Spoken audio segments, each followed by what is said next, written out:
Հայտնի քրիստոնյա գիտնականներ։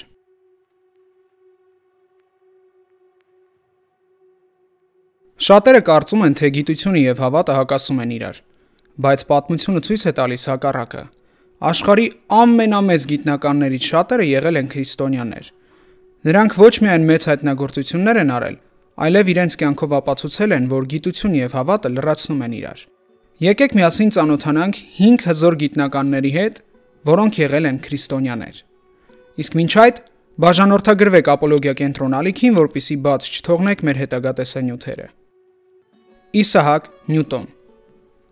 աշխարհի ամենահայտնի գիտնականներից մեկը, ով ստեղծեց մեխանիկայի 3 հիմնական օրենքները և բացահայտեց համընդհանուր ձգողականության օրենքը։ Նրա հայտնագործությունները հիմք դրեցին ժամանակակից ֆիզիկայի զարգացմանը։ Նյուտոնը ոչ միայն գիտնական էր, այլև Աստվածաշնչի խորը ուսումնասիրող։ Նրա ձեռագրերից շատերը աստվածաբանական են։ Նա գրում էր մարգարեությունների մասին, փորձում էր հասկանալ Աստծո ծրագրերը պատմության մեջ։ Նյուտոնը ասում էր.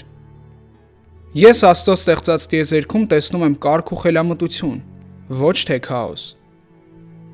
Նյուտոնի համար գիտությունը Աստծո գործերը ճանաչելու միջոց էր։ Նա համոզված էր, որ եթե տիեզերքը ունի օրենքներ, ուրեմն կա նաև օրենսդիր։ Ներկայումս որոշ սկեպտիկներ պնդում են, թե Նյուտոնը իրականում չի հավատացել Աստծուն և այդպես փորձել է քցնել եկեղեցուն։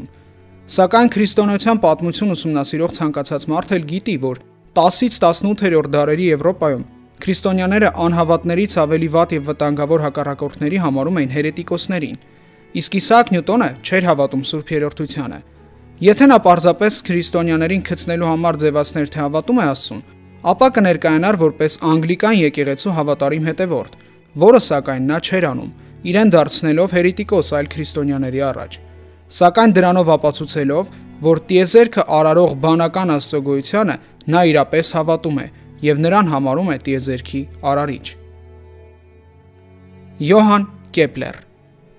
գերմանացի աստղագետ, ով բացահայտեց մոլորակների շարժման օրենքները։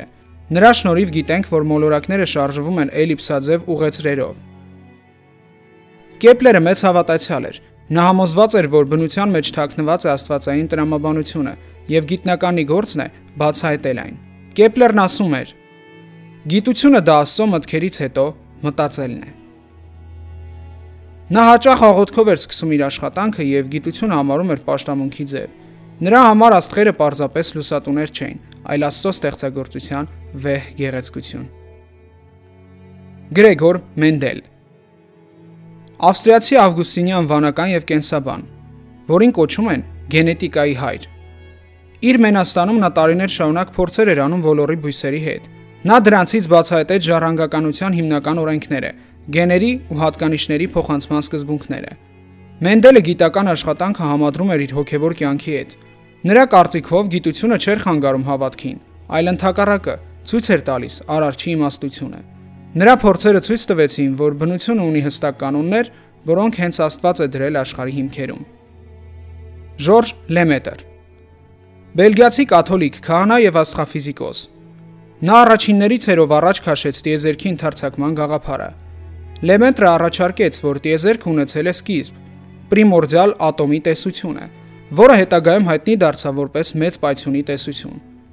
Երբ Լեմետրը ներկայացրեց իր գաղափարը, շատ գիտնականներ սկզբում չընդունեցին այն, կարծելով, թե դա չափազանց մոտ է քրիստոնեական ստեղծագործության գաղափարին։ Սակայն հետագա գիտական տվյալները հաստատեցին նրա տեսությունը։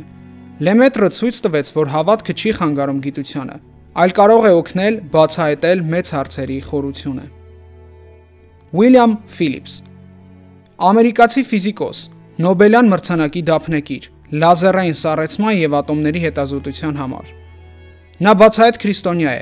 Իր հարցազրույցներում բազմիցս նշել է, որ հավատքը և գիտությունը իր կյանքում ներդաշնակ են։ Ֆիլիպսն ասում է. «Իմ քրիստոնեական հավատքը ինձ ուժ է տալիս գիտության մեջ աշխատելու ոչ միայն հետաքրքրասիրությունից, այլև համոզմունքից, որ գիտելիքը կարող է ծառայել մարդկությանը»։ Ֆիլիպսը ժամանակակից օրինակ է այն բանի, որ բարձրագույն գիտական նվաճումները հնարավոր են հավատքի կյանքի հետ միասին։ Այս 5 մեծ գիտնականները ցույց են տալիս, որ գիտության ու հավատքի մեջ հակասություններ չկան։ Նրանց կյանքը վկայում է, որքան ավելի խորն ենք ուսումնասիրում բնությունը, այնքան ավելի ենք հիանում արարչի գործերով։